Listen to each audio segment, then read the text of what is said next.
Recording in progress. All right, welcome Adrian to the DEATHRAYCAT channel. I thought I'd invite you on here because there's been quite a few people chatting on the internet. There's been talk of a beef. I've had some of my patrons saying things about your patrons, and just wanted to get you on here so we could maybe smooth some things out, really. So first of all, welcome. Hello. Thanks, mate. Thank you. How you doing? I'm good, mate. I think I've been accused of a little bit of smack talk. Oh, really? Yeah, but look, mate, I'm just going to come straight out and be honest. Look, you are called DEATHRAYCAT, but have you ever killed anyone? And secondly, are you actually a cat? I mean... Well, I'll answer as honestly as I can for all of your questions, mate. I like to be transparent. Yep. I can't answer your first question at the moment. As for being a cat, I'm kind of a cat man. I've got a few cats. Some people might say, well, that's not very masculine or whatever, but I don't care. I'm a cat guy. I'm not a dog guy. Dogs are fine. I'm a cat guy. Yeah. But I mean, if that's the worst that people are saying about me, that's fine. I can take that. Yeah. Yeah, I heard some... What was it that you were saying about me, mate? I heard there were some rumblings. I mean... Wait, wasn't it something about I'm just not the real deal because I don't have any tattoos? Was that what you were trying to... Was that I heard? Well... This is another thing, everybody knows that the rockabilly sound comes from tattoos. And the more you've got, the more rockabilly you are. And it's just a bit weird, you're putting yourself forward as this kind of rockabilly instructor, and I don't see one tattoo. But, a lot of people have hidden ones, so maybe you've got something hidden away somewhere. I've actually got one of those tribal tattoos just above my butt. At the back, the tramp stamp.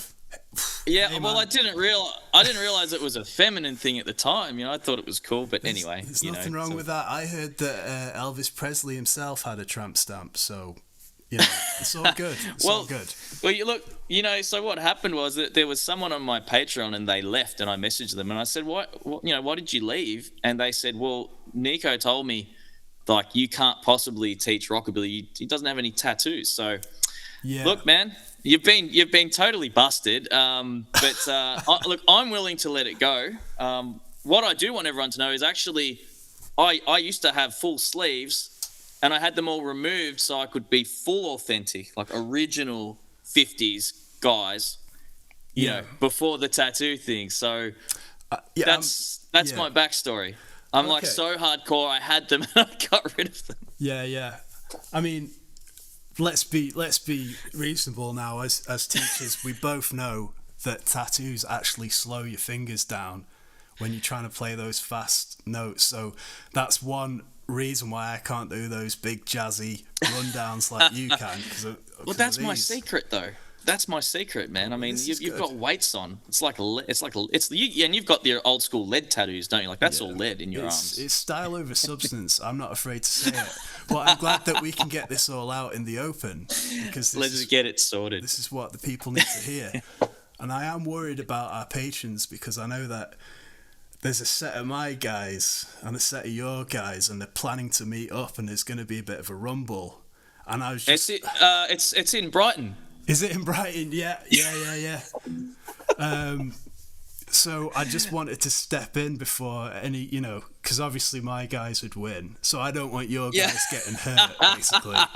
So I just wanted to step Fair in. enough. Yeah. Look, it's quite possible, I mean, with those cool tattoos, you might be pulling in a younger demographic. I'm not sure, and that could be, youth. But then again, you can't beat experience. I mean. Some of the guys have, they've got several rumbles under their belt. So, Indeed. I say instead of stepping in and stopping it, we should just, let them go. Let it happen. Maybe we could live stream it. Maybe we could make a buck or two. because let's face it, that's why we're here, isn't it, Adrian? I mean, That's the only reason, you know. I don't even really like rockabilly that much. I'm mostly into like Grateful Dead and a bit of dungeon synth I listen to at home. So yeah, I like it. I'm being transparent here. Yeah, I mean, I don't even like playing guitar, to be honest. I mean, I'd rather work in a supermarket and stack shelves, you know. Probably make better money, wouldn't we? You know, in all serious right now, the time that goes into making the videos and stuff, if I just took students in that time, you know, I'd definitely be better off. But you do hope it just sort of grows, and you know, the one thing is, if you take a job or you take the student, that hour is what you get every time. But as this grows, you're sort of getting a little more every week, you know, so it is nice. Is now a good point to maybe get serious? Because yeah, I think so. Yeah, because on that note, we don't want anyone to actually think we don't like doing what we're doing. We're obviously having a bit of a mess about, aren't we? We did actually. The plan was that we'd probably go a little bit harder, but I think we really struggled. I think you're probably even nicer than me. I don't think you insulted me once. Oh man, I like I say, the Grateful Dead thing, that was partially true. Like, I'm a lover, not a fighter. We're doing it for the love of it, right? Because we enjoy doing it. We really are. I think it's funny. You know, when someone requests a tutorial, you know, obviously it's great because we always like to know what people want to learn. But what's that saying? They know not what they do. You know, it's like they don't know what they're asking. It's like, you know, by the time, especially if you do a full song, or even if you do a challenging section or a couple riffs or a couple parts, like the time to learn it, the time to do the tab, you've got to be able to play it well enough to perform it reasonably well for the video, and then you've got to be able to go, what am I actually doing? Because, you know, we've been playing a long time. You've been playing forever. You start playing on the video, you start teaching, and then you sit there and you're going, how many times have you been doing a tutorial and you have to stop the camera because you're like, what am I actually doing here? What do you mean, like in a philosophical sense, or like what? Literal and philosophical. Yeah. You know which finger am I using? Am I, you know? And I play things different times. Like it's like what's the best way to play it? It's just so there's just so much that goes into it, and you know, I tell people it can take 20 hours to do a full transcription, lesson, edit, post, sharing. You know, on some of the bigger ones, like I reckon I've put 20 hours into some of those. You know, that's half a full-time week. Yeah. You know, so I don't know if you're taking into account breaks or anything. I don't know if you do that when I'm in the zone, and I'm just kind of like, I need to remind myself to eat. Or like take a break. Absolutely. To get those kind of crazy eyes from the screens. I started getting really intense headaches on Mondays when I'm here doing all that stuff. Like, I mean, like, you know, like my brain's trying to get out my eye. We need to talk about that. Like, whoa, I'm talking about like migraines, like sort of really intense. Whoa, you too, huh? Yeah. See what we go through, people? Jeez. And it's not just the screens here. It's also all of this, you know, when you've got to do all your TikToks and your Instagrams, and it's like it's screens. Oh, and you're thinking, and it's just like, so we need to slow down, Adrian. We need to take some breaks. Also, absolutely. I think you can get lenses in your glasses that have blue light. The light ones. Blue light ones. So that kind of cuts out some of the nasty screen glare. I think I'm gonna need to do that, man, because it's I mean, I've also noticed that I need to not go like 5 or 6 hours without eating and then eat heaps. I feel like that could have been a connection. I don't know, like a sugar thing, like I don't know. But yeah, I mean, look, we're suffering for our subscribers and patrons. No, I don't want to say that though, because we're actually, you know, I think we both know we're quite lucky with, you know. Exactly. We are very, very lucky. And I was going to just say, to add to that, you've just had a new kid, so you've got two children that you're looking after as well. Yes, yeah, it's full on. But fortunately, I wasn't programmed to sit down and do nothing a lot. So it all kind of works somehow. Yeah, there's got to be a fine balance going on there. I find it hard enough with 3 cats, and they they are no way near as demanding as a child might be, but still. Look, man, I know a lot of parents get really aggro about stuff. It's like, your cat, yo, you got it. It's like, man, it's all stuff. You know, it's all like, hey, what were you doing yesterday? And then you added something, and now you got to manage that. And then you added something. Yeah. You know, you added 3 cats, and you've got to manage that. So I get it, man. You know, I remember having a dog. You know, we had a dog. We still have him. He lives with my mother-in-law now, and that wasn't like we fobbed him off so we, you know, because of the kids. She actually has a dog in a big backyard, and she loves him and was always taking him for little holidays, and she kind of just didn't give him back because she loves him, and we were okay with it. But, you know, I remember those days like, oh, my God, I got to walk him in the morning and pick up his poop and then walk him in the night and play with him for an hour a day, and it's like, you know, it's responsibility. You're on your way. Kids are next, mate. Yeah, I'm all right. I'm okay. I'll pass for now. Fair enough, mate. But yeah, moving swiftly on from that, I did actually have some questions to ask you, if you don't mind. Yeah. Oh, man, far away. I'll have some for you as well. Yeah, nothing serious or too deep or anything, but that's not it. So yeah, hopefully I reckon this will be a premiere, so like there might be people chatting down there. We might even be there as well, having a brew. Well, let's schedule it, and you know, we could tee that up because I'd love to be there. Sit back and watch our rubbish again. So you guys will all be asking questions, but we're not actually there now. This is us in the past. But you could ask us, present us, and we might be there in the chat. Oh wait, someone just asked how you grow such an amazing mustache. You know. Well, you know, you can't really teach that, I'm afraid, Adrian. You've either got it or you haven't. I think it's my French genes, actually. I do have a French dad, that is true. So there you go. Oh, there you go. I'm failing at finding these things to ask Adrian.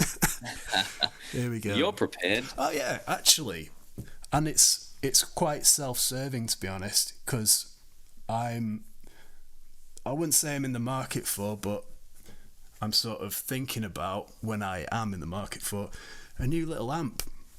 So I've seen that you've got a couple of Supro amps that you use. So I wanted to ask you, like, your opinion. Have you got a favourite? Any pros and cons? Tell me about your little amps. Let's go. The little Supro, which I'm plugged into right now. So I love that amp. That would probably be my favourite amp. The Supro 64. That's the blue one. So I've seen a few of them. There's one with like one knob on the top, and there's one with like a few on the top. So I've got the one knob version, which is obvious pros and cons. There's no EQing. So I used to find that amp with the Duo Jet used to leave a bit to be desired, but we'll get into that actually. I want to talk briefly about the Duo Jet. I might even make a video talking about it because I've remedied that. I've done something with that guitar that I believe needs to be done with all Duo Jets. Anyway, so the little Supro 64, which is what they now call them. Originally that was a Supro Super. So I actually got that amp because I was at a guitar shop and the rep at the time came up to me and he goes, "Are you Adrian Whyte?" And I'm like, "Yeah." And he goes, I watch your YouTube videos." And I was like, "Oh, no way." Amazing. So we got chatting, and then I looked him up like a year later when I realized he worked for the company that distributed them. And I emailed him and said, "Hey, is this Scott from Dynamic Music?" And he was like, he emailed me back. He goes, "Yes, it is." Yeah. Well, you know, I'll tell you something funny. You could just go straight to Supro and just tell them what you're doing. I'm sure they'll hook you up. It's worth a shot. Oh, dude, they'll totally hook you up, I reckon. And he actually emailed me back, and he said, Hi, Adrian. Yes, it's me. And yes, what are you after? Like, he knew I was hassling. He knew I was getting in touch. What do you want? What do you want? Yeah. What can I help you with? But Yeah. but they were getting out of them. So he literally said, you can have it at what it cost us because we're not going to distribute them. I guess if I'm being completely honest, they had issues that they weren't happy with, and they were moving away from the brand. But look, they sent me that amp. I did have to replace a valve almost immediately, but then it's been amazing. So I get the feeling that was a bit of a thing at one point. It's like they have a bit of a hum with a valve, and they didn't want to honour that as a warranty, or there was something. That's what he was telling me. Bit of insider information, but look, I love that amp. I did have to do the same with my Delta King. Yeah. Had to replace the valve very quickly, but once I did, it's been rock solid. Same with this one. Man, and it shouldn't matter, but I think they look amazing as well. Like the blue ones, and then the Delta King ones as well. They look great. So I'm looking at those. I'm also looking at a Fender Champ. They've got like a vibro tremolo thing with reverb on it, and then I was looking at some cheaper ones like Vox do like a small 4-watt with an attenuator. There's like a Bugera one. There's an Ali Benson one. So I'm like doing a bit of research, but yeah, out of those two, so you like your, is it the 64? Did you say, or Supro 64? Oh, look, I love it. I really love that amp. I've even done jazz trio gigs with it. I can probably, if it was a small 3-piece, if you have a PA, you could probably do rockabilly gigs with it and stuff. It probably starts to get a bit stretched at that point, but if your drummer's not too loud, or if you're not playing with a drummer, you can use it for most rooms. It's amazing. Sweet. So like, okay, so you've the Delta King there. I'm really going down this route because I'm interested. Yeah, let's do it. So I think everybody loves to know this stuff. Maybe I'll chuck up some photos while we're talking as well in the edit. Yeah, cool. Yeah, so what's the difference? There's loads of obvious extra features like you've got reverb, you've got master volume, you got EQ. Is it the same sound though? Like look, I would put it this way: the Supro is a really simple amp that's kind of high quality.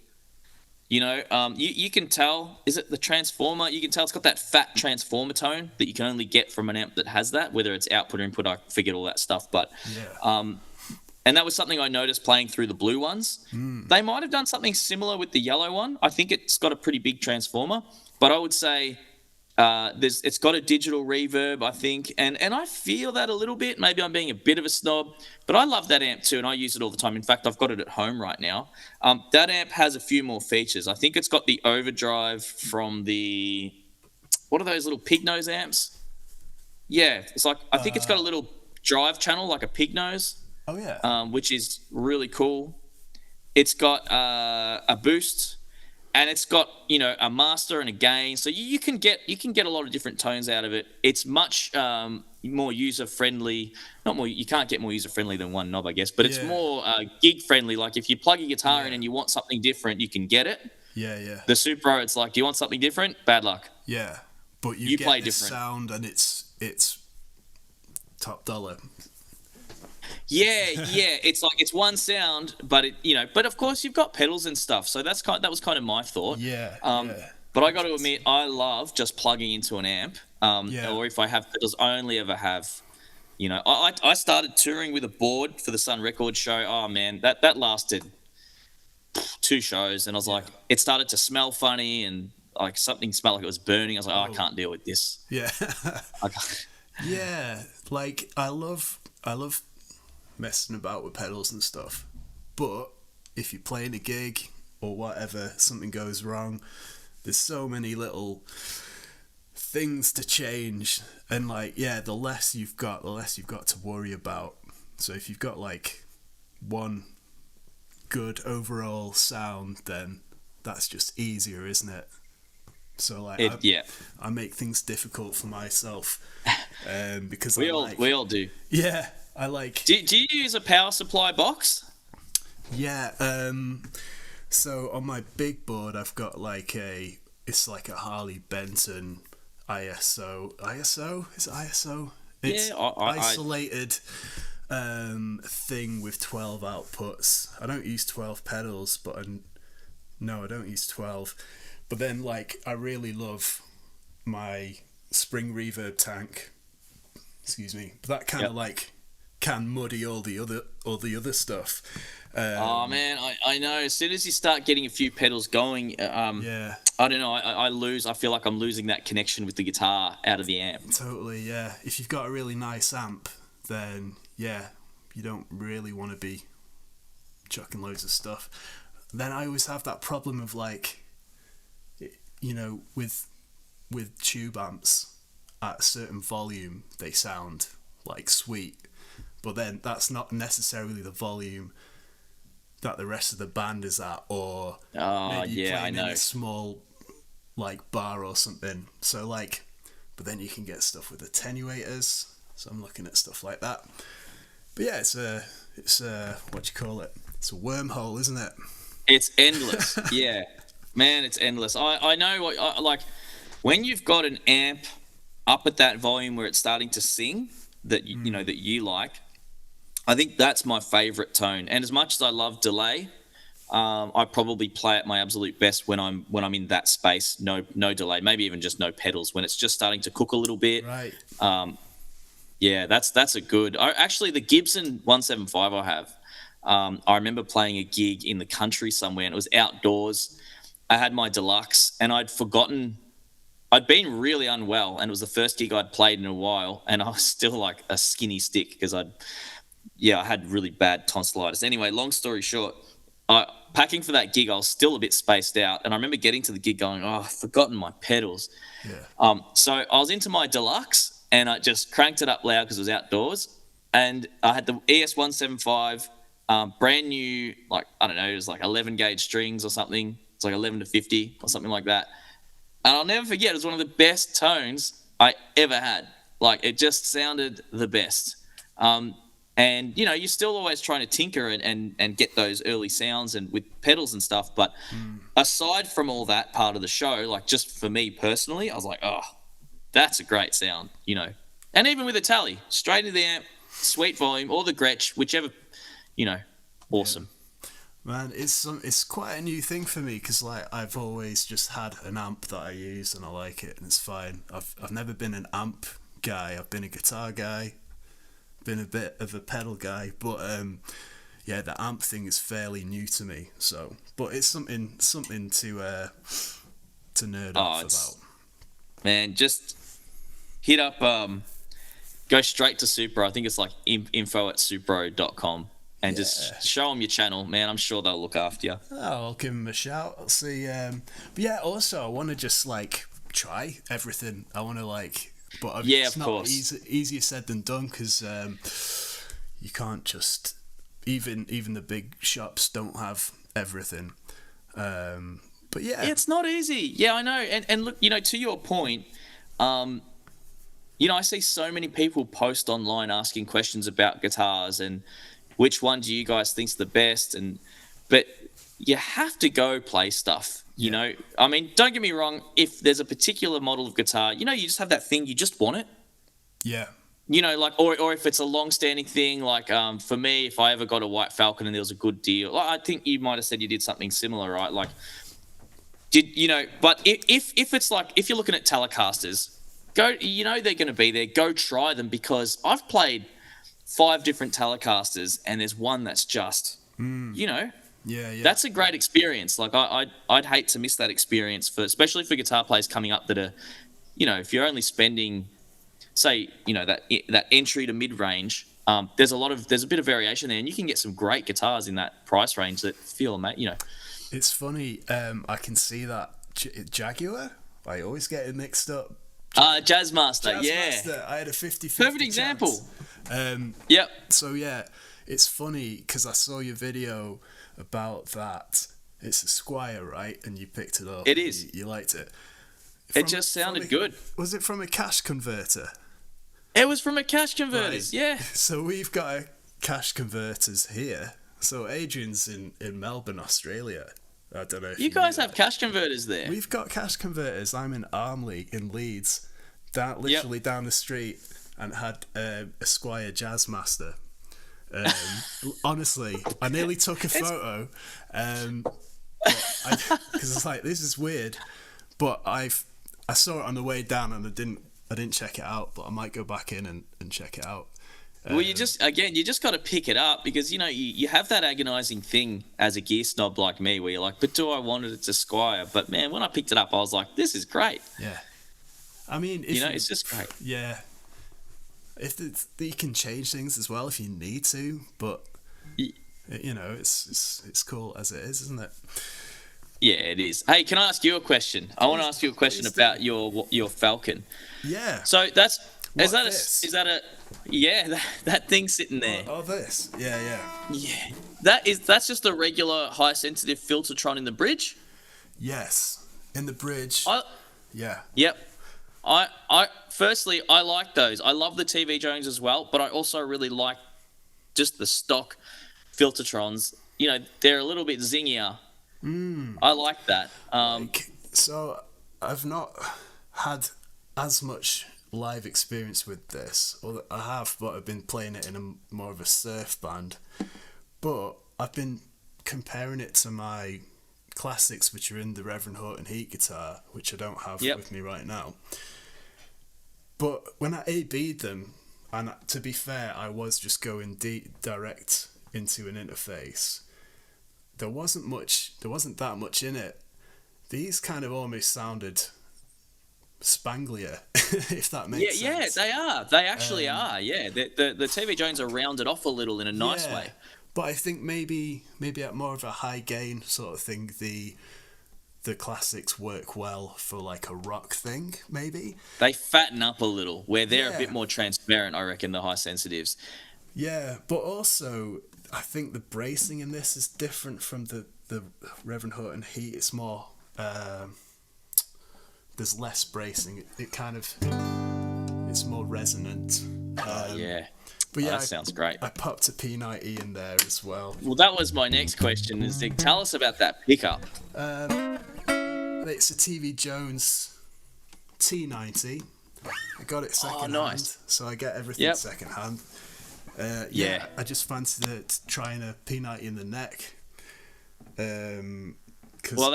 I love that. That's sound. the Scotty Moore, man. That's Scotty Moore, isn't it? It's Scotty Moore. Eddie Cochran had one. I don't know how much he used it, but yeah, I wanted to give it a go. The weird thing is, it's a little more high output than this one, so it's louder. So when I go onto the P90, it's suddenly like a lot louder. But yeah, I could turn the volume of it down. But yeah, it's super powerful. Or I guess you could. Could you raise your bridge one, or is it fairly maxed out?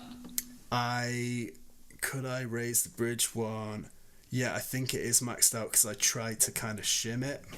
Yeah. I can't get it any closer. Yeah, and then I was looking at, what about Powertrons? What about all this and that? And I'm like, ugh. But I do like that. I don't know. I'm kind of experimenting a bit, and it's a bit. I'm surprised by Powertron. So I got to play. One of my students has the Chris Cheney. Do you know the Living End? Yeah, you know the Living End. I really like him. I used to follow him. I used to be quite into him and learn all the first couple of albums. I was really into him. I kind of stopped listening to him a bit. All that stuff. Yeah. I've got a few students that are just mad Living End fans. It's so cool. Like, I got a kid that comes in, Josh, if you're watching, he comes in every Saturday morning, or most Saturday mornings, and we're working on fretboard knowledge, and then we do Chris Cheney solos, and those things tie really well together, actually. Awesome. Just to jump into your story there. Yeah, go. Maybe we can circle back to it. Fretboard knowledge. I want to know if you got any quick tips. My favorite thing is just learning all of the major, like all the breakdowns of your 7-note scale. I get all of my students that want to go down that path, I get them to go through that. We will just do a shape a week. So like what 1, 2, 3, 4, or actually know what the notes are? Oh, okay, good. Yeah, good question. So I'll start with just let's get the shapes happening. Yeah. Then I sort of like to say, where's the root note of the key? So, Yeah. and then when I'm here, it's like it's the same note, and you start to hear the major scale. So Nice. yeah, I like to go because modes gets really confusing for people really quickly. Yeah. So it's kind of like we do the mode shapes, but I don't teach them as modes to begin with. I go just here's the shape, here's this shape. I might even name them as like Ionian and Dorian, but we don't talk about modes. It's like just remember these shapes. Okay. Because if you know those shapes, man, that's everything. Everything is happening like in respect to the 7-note scale, which is happening all over the guitar. Yeah.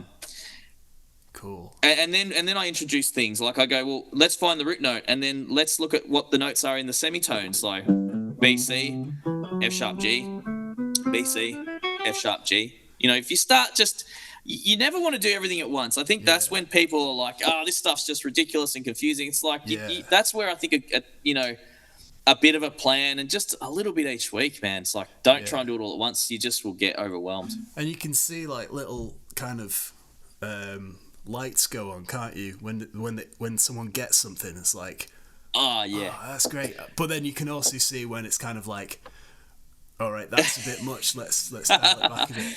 But what sort of stuff are you doing? Because I know you've got quite a few private students as well. What sort of stuff are you doing? Do you take students down that path if they're? I mean, obviously, if they're interested, or do you kind of push it like, hey, we should really do this? What's your stance? Yeah, I love a bit of theory. So if somebody is learning any song, I will try and sort of say, well, okay, we're in this key. There's the root, and maybe there's a riff in there. Maybe there's like I don't know. Maybe it does. My volume might not even been up before. I'll be like, okay, that's all like notes from the major pentatonic, or like I'll try and sort of, I'll try and bring it in a way that's relevant, but not kind of shove it down their throats, sort of thing.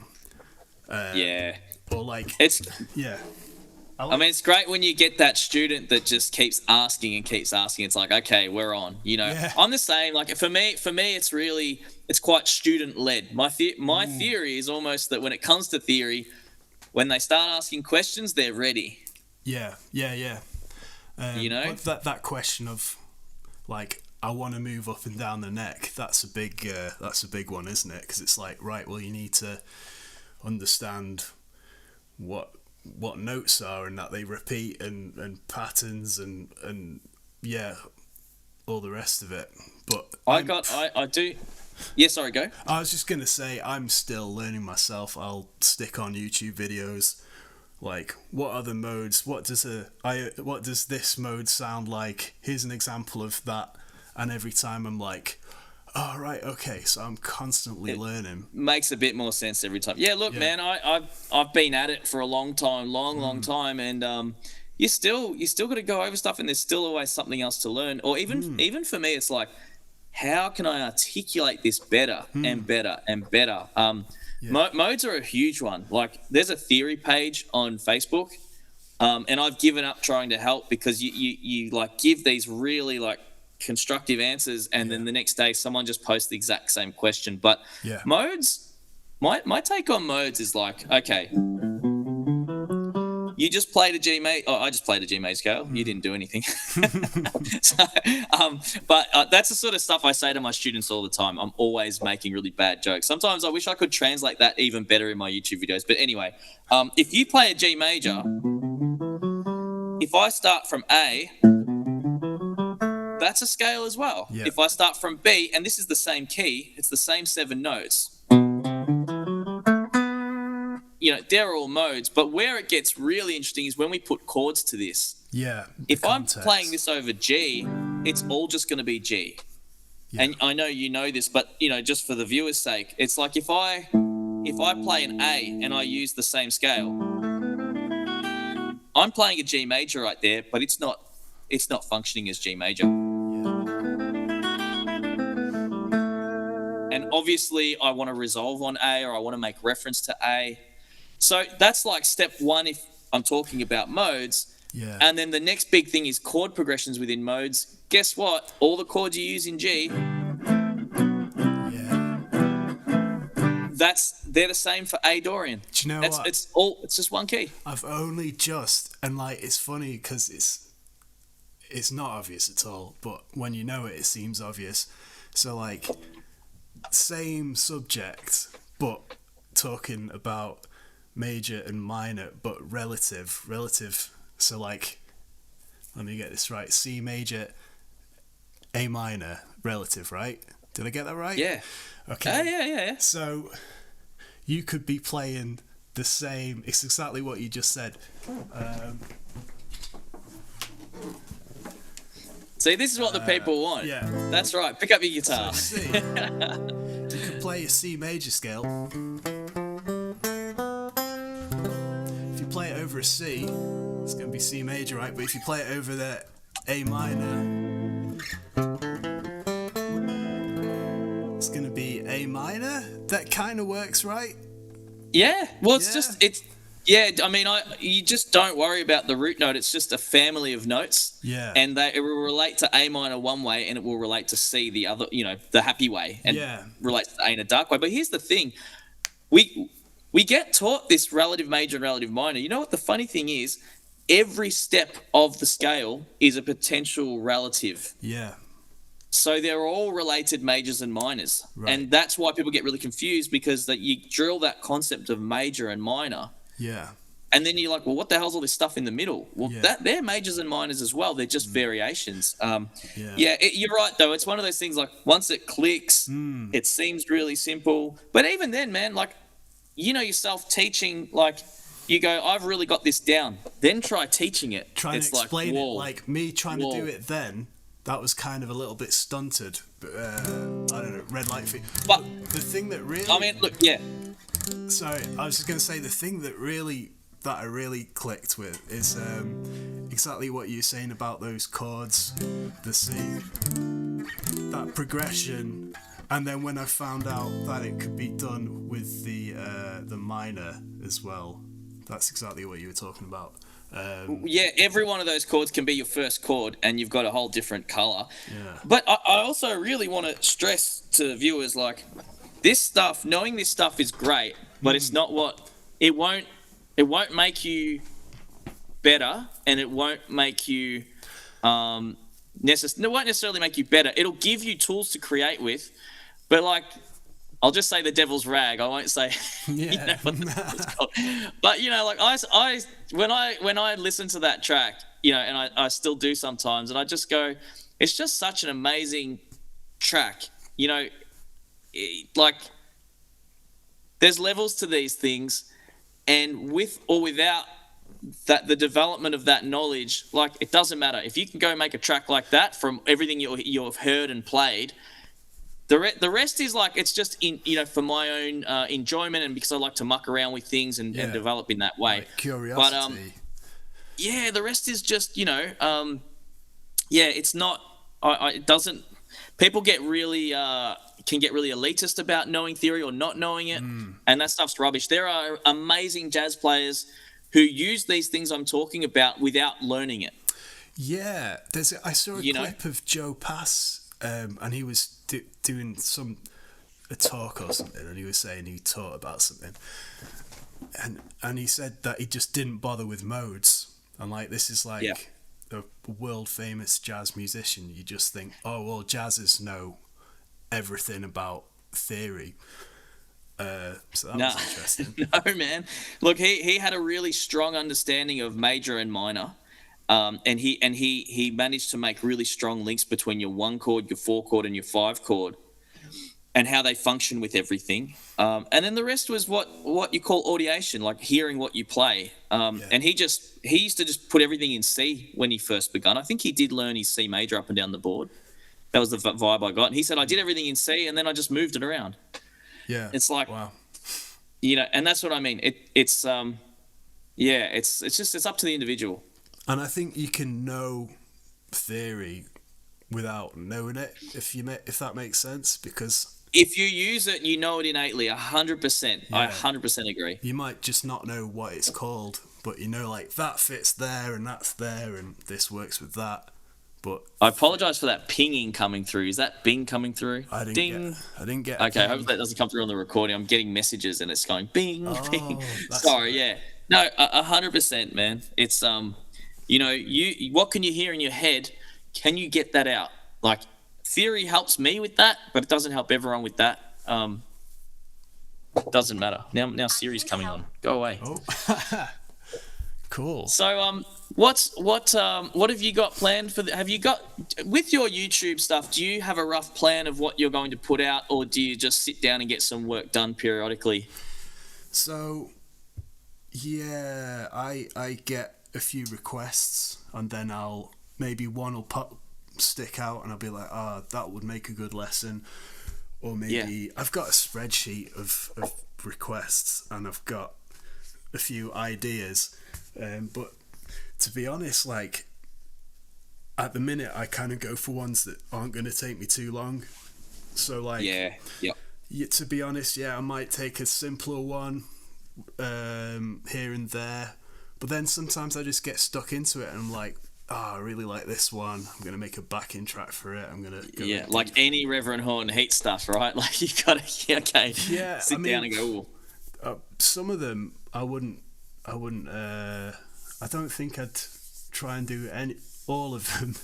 Like, I can't think of an example, but some of them pretty difficult. But it's fun to have a go at working them out.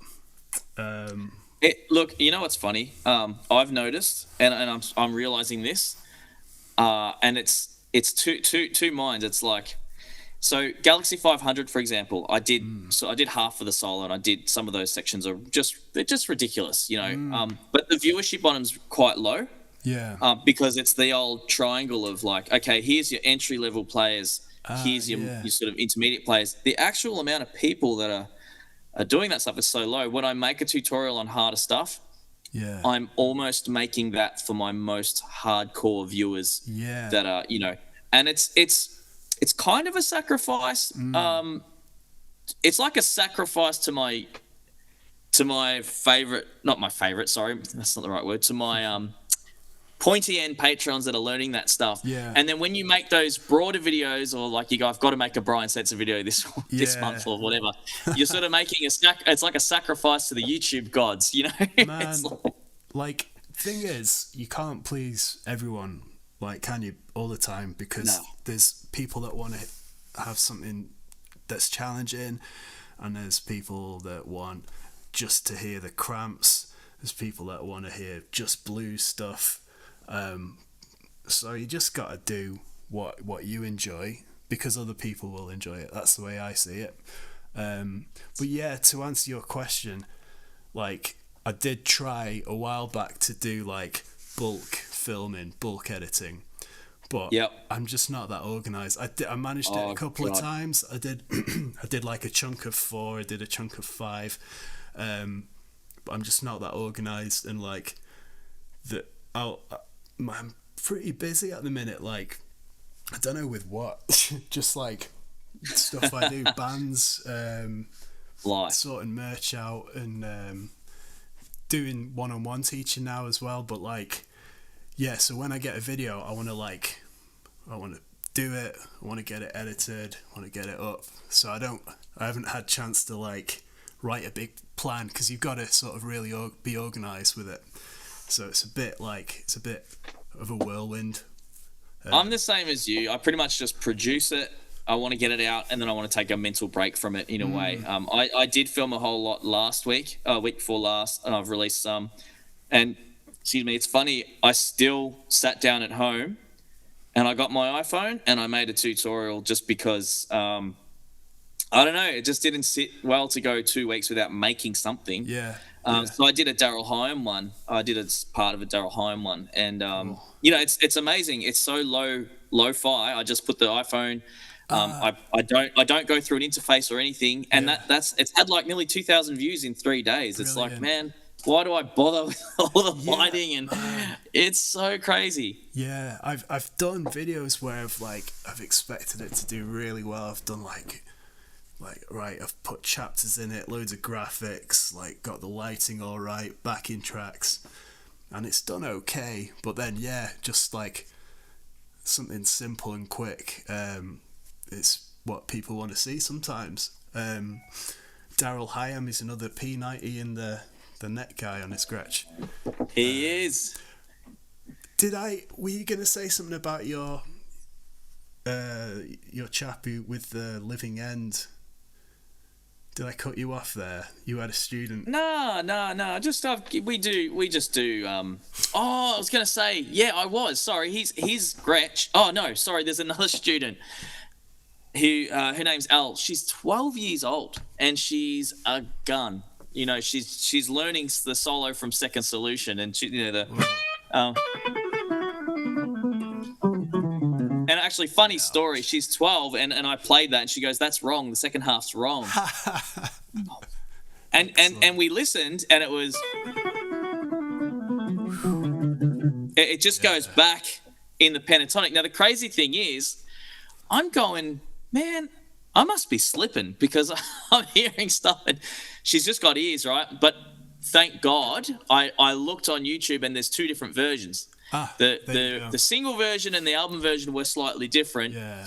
And then the next time I saw her, I was like, listen, I need to tell you that, you know, we were both right. Yeah. But I'm like, man, wow. But she's really talented. Anyway, she has her dad got managed to get a hold of a Chris Cheney signature model. Nice. And man, those Powertrons, they're not what you expect. Okay. Because you think that they're going to be like the classics but fatter. But I don't know, like the way they must react in that format with some extra wines, you'd think it would be like a fatter, darker tone. But it does this thing where you get that, I don't know if you've played those 60s Gretches, like they're a bit more, you hear the strings a bit more and they're slightly transparent but tough sounding, but also dry and crisp, oh man. The Powertrons are not what I expected. They do slightly different things. Interesting. And I really like it. Like might find a Powertron might be the way to go in that one. Really? Ooh. It's this more like, it's almost more like a, you know, like a good PAF on a Les Paul where it's more transparent, not that horrible fat type. You know, those like 80s ones or 90s ones that were really just too high output. Okay, yeah. You know, you get like an early PAF and it's crisp and a touch of jangle, a little bit of spank, but it's got that fatness, like a fat Telecaster pickup. Nice. Why are you selling it to me? I might have to, because I don't mind. That was the cat what's on the keyboard before. He was writing to me. She was writing to me. Yeah, because I like to get stuff secondhand. I'll keep an eye out and see if I can try one out. Because worst case scenario, I can try it, not like it, and flog it on. That's the smart thing with secondhand. I like that. Do you know? I'll tell you, this was the first guitar I bought brand new. Could be 20 years. Like, I don't know. I've never really bought new guitars. But I got it for such a good price anyway. I don't think I could sell this for more than what I paid brand new, which wasn't intentional. There was a bit of a mix-up. I think the girl that put it through, she price matched with the guitar at another shop, but they had a different version. They had the traditional Japanese model. This is a Heritage, which are a bit more of a there's another one. Hey, they're like, where are you, Daddy? What's going on? We want attention now. They are. See, they're just like kids. Yeah, they're. Sorry, you were saying, because that's a Japanese one, is it? Yeah. So this is a Heritage. So it's got a slightly different profile neck. I think this got bent. And then the jack was loose. It was really a bummer. So I pulled it all apart the other day and I fixed it and it's all nice and solid now. But the wiring inside is cloth wiring, like beautiful cloth wiring, waxed cloth wiring. It's a nitro over poly. So I think they've used a poly paint with a nitro cover, which is interesting because I mean, I guess once the nitro wears down, you'll get the toughness of the poly, so it doesn't chip as easy. Yeah. Or doesn't scratch as easy, but it does chip like poly. Like another guy I know has one, and he's like, I dropped it, and it just came off like in a chunk. Oh no. I'm like, well, yeah, poly paint, nitro cover. So just thought like nice little features, but I got it for such a good price. So I guess the funny thing is I've gone all these years not wanting to buy brand new and pay that extra. Yeah. And when I finally did, I paid like $14.99, which Australian prices sound huge, but that's not too bad. Yeah. Yeah, and I reckon I could sell, like I saw one sell for about $1,700. It's just, I got it way cheaper than I should have. Yeah. It's like, the universe goes, all right, we'll throw you a bone this time, seeing as you're stretching yourself for once. Yeah, every now and again it does happen. And what about your band? What bands are you playing in at the moment, and who are you touring with? What are you doing? So obviously, the DEATHRAYCAT trio. Yeah, well, we've got a gig in Spain coming up, which is exciting. In Nice. At the start of February. I'm just stopping little Wolfman here from eating all of the wires. They are not toys. Yeah, we're off to the Rockin Race Jamboree where Reverend Horton Heat is playing. So oh my God, I might get to go say hi to him. And there's a lot of this Surfragettes are playing, a surf band. There's a lot of rocking people. What's his name? The bassist who used to play for JD McPherson. He's got an act. He's doing a thing. Yeah, right. I think I know the guy. Forget his name. Is he kind of the small guy with the? He's like kind of skinny guy. He's got white hair, grey hair. Yeah. I've seen him. Like this guy. I saw him play with Dake Dickerson. Oh yeah, Dixon. He's playing as well. I think he plays every year pretty much. I saw him in Melbourne with Dake Dickerson, and I saw him with someone else. Man, he gets around in those scenes. That guy's he must be a gun. Yeah, no worries. Off you go, lad. I'll take the intermission. Yeah. For anyone tuning in, Nico's just disposing of his cat. Yeah. Get out. in a humane way. In a humane way. Yeah, so that's exciting. So that's first weekend in Dude, February. Congratulations. That's super cool. Yeah, that's gonna be good. And then I've got my surf outfit, the X-Ray surf vehicle. We're playing. What are we doing? We're supporting Demented Our Go, who are like a British psychobilly band. Yeah. That's this Friday. And yeah, so we've got a couple of things. Not going crazy with booking stuff, but maybe this year we'll be able to do some cool things. But yeah, we're recording with the surf vehicle, so that's cool. But yeah, I was going to ask you the same question because I've seen you do like some jazzy gigs, some solo gigs. Are you doing much playing at the minute? I guess it's hard with the kids. Yeah, it is a little bit harder, but my wife's actually, she's pretty cool. She gets it. And I put in. I like to think I put in as hard as I can. I don't know. That might not be the right way to put it. It's like you're a father. It's not. You're not putting in. You're just doing your thing. But I pull my weight. Yeah. And I spend a lot of time, especially with my son. There's not a day that I'm home with him or that I'm spending time with him that I'm not taking him to a play center or engaging with him at home a lot. And then I'm doing stuff with my daughter whenever I can as well. But I just came back from. Oh man, there's this Elvis festival in a rural town in the middle of nowhere in Australia that every year pulls thousands, tens of thousands of people. We just came back from playing that, and look, I thought we were a really good fit in a weird way. We don't do any of the imitation jumpsuit stuff, but we're a band that honour the sort of Sun Records era. Yeah. And so we still did our Cash stuff and the Perkins stuff. And again, no imitating, just, we play the songs. I sing the Cash stuff and a bit of the Perkins stuff. And the other guys, we got a Jerry guy that plays piano and does the Jerry stuff. And our gig went really well. And I think people were like, that was such a good break from just Elvis. So it's literally like Elvis-ageddon. It's just what, a full day or weekend? All weekend, and there's a main stage in the middle that gets a lot of people, and it's like one Elvis act, then the next Elvis act, and the next Elvis act. And you want to know the craziest part? It's they have a house band that performs for all the Elvis artists, right? They have two house bands. We were basically the only act that are our own band, you know. And you know, we could have been the house band if we wanted, essentially, you know. But so there were two house bands, and they played all day. I don't know how they, like, I'm so impressed. And there was this woman playing guitar.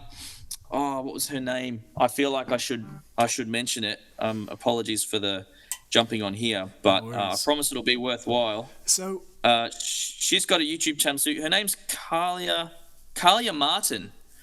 Man, she was tearing up the Johnny Cash, like the Rockabilly solos. And then that night, like later one of the nights, she's across the road at one of the pubs in a cover band doing Dragon and, you know, man, just a gun player. Cool, yeah. So cool. That sounds like a surreal weekend, though. Just like, 48 hours of non-stop Elvis. And like, I think it was longer. We were only there 48 hours, but it was really cool.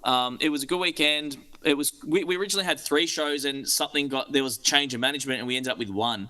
So we stayed an extra night just to hang out, and that was really cool. But I mean, look, that stuff aside, like I haven't been doing a lot of solo jazz gigs because I put out. To be honest, I've been having a hard time getting gigs doing that. I feel like people in this, particularly in this demographic in this country, it's become a thing. It's like, you go, you know, I do solo jazz standards, and they're like, they don't. It's like, who sings? You know, I don't know. It's gotten a little weird. But I don't mind. I just keep honing. That's a rabbit hole to keep getting better at that. Yeah. So I'm happy. I enjoy practicing and playing that. You've got a side channel going on, haven't you? Do you want to tell people about your what would you call it? Yeah, that would be good. It's Adrian Whyte solo and jazz guitar. So it's just really focusing on solo jazz arrangements and solo playing over changes, and you know, all the really complex stuff. I didn't think it would. I just used that channel for uploading arrangements, but it got to a point where I was like, it was bursting out of me to talk about that journey. And I made a video, and that video had 8,000 views in 2 weeks. So I knew, oh wow, people actually are interested in this. Cool. You know, haven't had the same success since, but you know what it's like. But it's just something I'll keep chipping away at, building an audience there. Cool. What about you? Have you got any plans for another side thing, or? Well, I mean, yeah, I'm always kind of scheming up ideas of what I want to do. Like, I want to do a really basic to tape record, like a solo thing, just me and a guitar, maybe double bass. I want to do that. I do a bit of dungeon synth. I was joking about it earlier, but I seriously love it. Yeah, it's awesome, man. I love so much stuff, man. You know what's great about teaching? You know when a student comes in and says, I want to learn this Taylor Swift song, and you go, yeah. And then 15 minutes later, you're like, yeah, like you're loving it. It's all good, man. This is good. Yeah, you find some great songs you wouldn't have normally looked at. What about a Rockabilly dungeon synth album? Well, actually, there's a guy up in Scotland. It's not quite the same thing. I think he's called 8-Bit Psycho, and he's playing at this Bedlam festival, the Psychobilly festival. I found him on Instagram, and he plays with a double bass, but he does like kind of glitchy 8-bit or like whatever computer game kind of crossover, but all the artwork is like a Game Boy cover. It's amazing. Wow. / Psychobilly.